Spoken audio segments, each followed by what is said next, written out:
جمعية الدعوة والإرشاد وتوعية الجاليات بمحافظة بدر.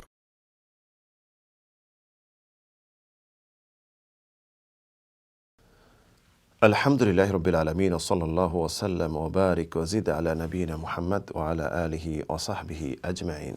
সুপ্রিয় দর্শক ও শ্রোতা মণ্ডলী, আমাদের রয়েছে অনেক দুশমন। এই দুশমনদের কাজ হলো পাপগুলিকে আমাদের চোখের সামনে সৌন্দর্যমণ্ডিত করে দেয় এবং পাপে জড়িত করে ফেলে, আর কল্যাণ মঙ্গলের কাছ থেকে দূরে রাখে। এই দুশমনের মাঝে উল্লেখযোগ্য দুশমন হলো প্রথমত মানুষের কুপ্রবৃত্তি।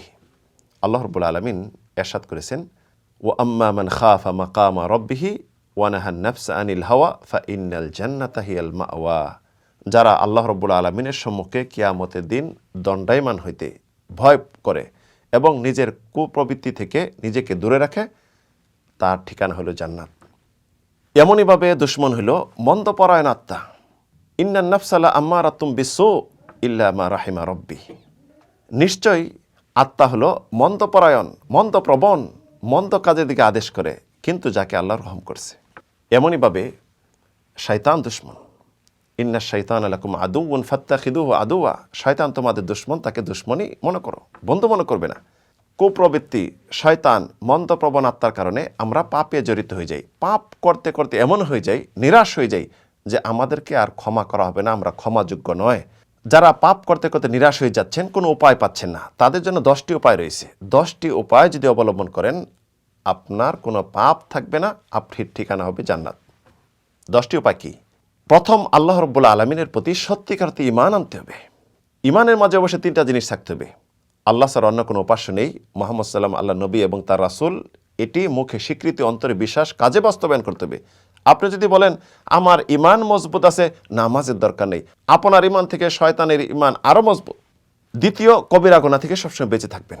আল্লাহ রাব্বুল আলামিন ইরশাদ করেছেন, ইন তাজতানিবুনা কাবায়রা মা তুনহাউনা আন নুকাফিরু আনকুম সাইয়্যাতিকুম। তোমরা কবিরা গুনাহ থেকে যদি বেঁচে থাকো, যেই সমস্ত গুনাহ থেকে তোমাদেরকে বেঁচে থাকার জন্য বলা হয়েছে, সেই থেকে যদি বিরত থাকো, তোমাদের গুনাহগুলি মোচন করে দেওয়া হবে। তৃতীয়, তওবা, সর্বদা তওবা করবেন। আব্দুল্লাহ ইবনে মাসউদের হাদিস, তাইবু মিনাজ যামবি লা যামবা লাহ। গুনাহ থেকে যদি তওবা করে তার কোনো গুনাহ থাকে না। চতুর্থ, ইস্তেগফার, সবসময় ইস্তেগফার করবেন। আস্তাগফিরুল্লাহ ইন্নাল্লাহ গফুরুর রহিম। তোমরা ইস্তেগফার করো, আল্লাহ রাব্বুল আলামিন ক্ষমাশীল।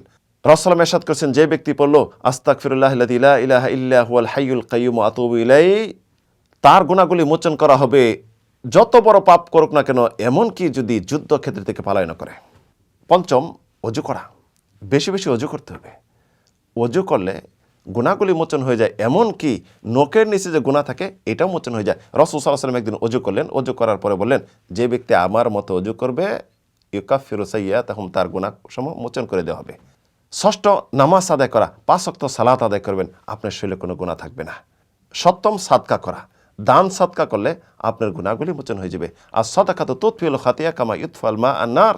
সাদকাগুলি মানুষের গুনাহগুলি নিভিয়ে দেয়, মোচন করে দেয়, যেমন পানি আগুনকে মোচন করে দেয়। অষ্টম, হজ উমরা করা, হজ উমরা করলে নিষ্পাপ হয়ে যায়। উমরা করলে আরেক উমরা পর্যন্ত গুনাহগুলি মোচন হয়ে যায়। নবম, ভালা মুসিবত, যদি কোনো ভালা মুসিবতে কেউ পড়েন, ধৈর্য ধরবেন, ধৈর্য হারা হবেন না। বালা মুসিবতের কারণে আল্লাহ রাব্বুল আলামিন আপনার গুনাহগুলি মোচন করে দেন। এমনকি রাসূল বলেছেন, আশ-শাওকাতু ইশাকুহা, যদি পায়ে কোনো কাঁটাও ফুটলো, এর দ্বারা আপনার গুনাহগুলি মোচন হয়। দশম, যেটি শেষ, সেটি হলো রমজান মাসের সিয়াম এবং কিয়াম করা, রোজা রাখবেন এবং কিয়ামুল লাইল করবেন, আপনার গুনাহগুলি মোচন হয়ে যাবে। রাসূল ইরশাদ করেছেন, মান কামা রমাদানা ঈমানান ওয়া ইহতিসাবান গুফিরা লাহু মা তাকাদ্দামা মিন যামবিহি। যে ব্যক্তি রমজান মাসে রোজা রাখলো এবং কিয়াম করলো, তারাবি পড়লো, আল্লাহ রাব্বুল আলামিন তার পূর্বের গুনাহ মোচন করে দিবেন। এই 10টি উপায় অবলম্বন করুন, আপনার গুনাহগুলি মোচন হয়ে যাবে, আপনি হয়ে যাবেন নিষ্পাপ, আপনার ঠিকানা হবে জান্নাত।